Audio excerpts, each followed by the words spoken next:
Welcome back to AM Northwest. It's a thriller, a mystery, and a dark office comedy all rolled into one, as everyone is asking who threw the CEO out the window in the new movie Don't Tell Larry. If I don't invite the weird new guy to Bruce's surprise retirement party tonight. I want you two to get close, but not in an intimate way. I'll get as close as possible without being intimate. No. Okay. Why wasn't Larry at my party? Bruce Waters didn't want me invited to his own surprise party? Huh? This is all Bruce Waters' fault. Yep. Thank you both.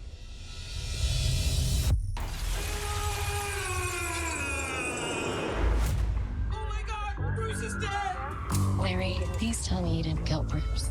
What? Me? You have to put Larry in jail. We don't have evidence. That's so crazy. And we welcome back one of the stars of Don't Tell Larry, our friend, the one and only Ed Begley Jr. Good morning, Ed. Helen, good morning. So good to talk to you again. I love this movie. It's so much fun. It's all the things I love. I love thrillers and I love comedies. It's just fantastic. When you first read the script and you read about your character, Bruce, what'd you think? I thought it was great right away. My friend Ricky Masler, casting director, sent it to me. So I read it and said, you know, I'm in. Let me talk to my agents and make sure they're on board. And I went to Fort Worth and did it. It was just great fun. This great guy, Greg Horper, wrote it with his friend John Shimke. The two of them wrote it and co-directed it. And they did such a great job. And then we got a cast, Patty Guggenheim, that you saw in that scene. And Kyle Kennedy is in it. Tina Parker, Dot Marie Jones, forgive me, is in it. Just an incredible cast. Kenneth Mosley, fantastic. He's so funny in it. I'm just lucky to know these talented young people. Well, and I hear that the directors really wanted you from the get-go, that you were the one they wanted. That's very sweet of them to say that. Yeah. Whether it's true or not, I'm glad I got to do it. That's what I weird heard. And funny. Okay, now I have to ask you, as I watched it, I thought this is really the story of one little white lie can get you into so much trouble. That's why I learned years ago, just tell the truth all the time, because I can't remember what lie I told back in the 70s. But did I tell her this story or that story? So, and that's all in that crazy book of mine, too. Oh, from yeah. Misdeeds from that day. Yes, and speaking of that crazy book, one of the best memoirs ever. It's To the Temple of Tranquility and Step on It. You tell so many great stories, and one of the things you talk about is the fact that when you told lies, you got yourself in trouble. Lots of trouble. I was a big-time Pinocchio back then, so I don't recommend it. The truth is, as I said, the easiest story to remember. Just stick with that and you'll be fine. And if things go wrong when there's some lies told, but I also betray my top employee, my star employee. You know, she gets passed over when she had been promised and assured she'd have a higher post to run the company when I retire, and I betray her, and that's where things really go wrong. Really go wrong. What was it like? You mentioned you really do work with some top-notch people, so talented. I understand there was a little bit of improv on your part. Was that fun? I know the other actors are really big into improv, but tell me for you, what was that like? Yeah, I did a bit of it. They're young and very alert, and they can do all kinds of crazy mental gymnastics and what have you. And I used to be better at it with those wonderful Chris Guest movies, you know, in the 90s and beyond. But now I've slowed down a little bit. I stick with the script and occasionally jump from the script and do a little something extra. But they were so patient with a geezer like me. Greg and John were directing me, and what they had written was so funny. And a lot of the lines that are supposedly improv were lines they came up with as alt lines. You know, you do the regular scene, as you know, Helen, and then let's do an alt line, an alternative line. And some of them are so funny they wound up in the movie. So they're great writers, great friends, and I was very happy with the way it turned out. And it's available on Amazon and Apple right now. And I'm recommending it to everybody. It was also shot during quarantine, which was a tough time to shoot movies. It was. We did it in 2022, so we had to take all the precautions one would take, and we got through it. Nobody got sick, and the The movie turned out really nice. Nobody got hurt. Lots of crazy stunts and what have you. People being thrown from windows. I'm no stranger to that. Remember, Jim Carrey threw me out the window in Batman Forever. So I've aggravated enough people I get thrown out of, out of a window occasionally. So now you've been thrown out 2 windows as characters. That's right. By some talented people. So I should be honored.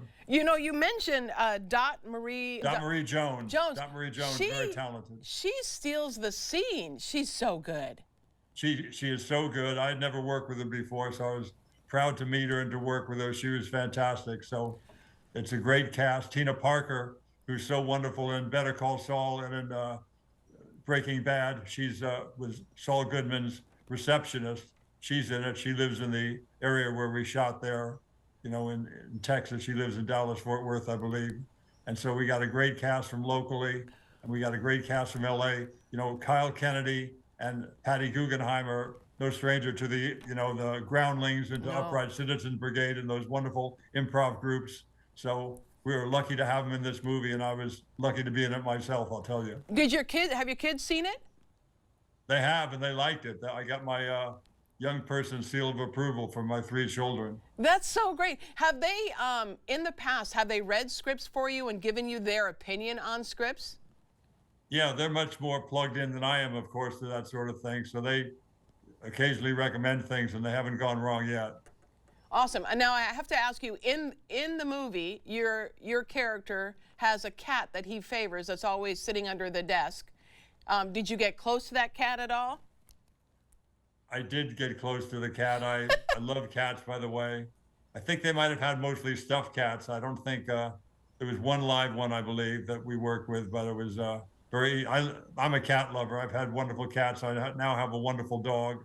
So I'm a pet lover, and so it was easy for me to play that sort of a note in this wonderful story. Well, that leaves me to have to ask the question, how is Bunny doing? Bunny is heaven on earth. I just took her for a walk by the LA River this morning.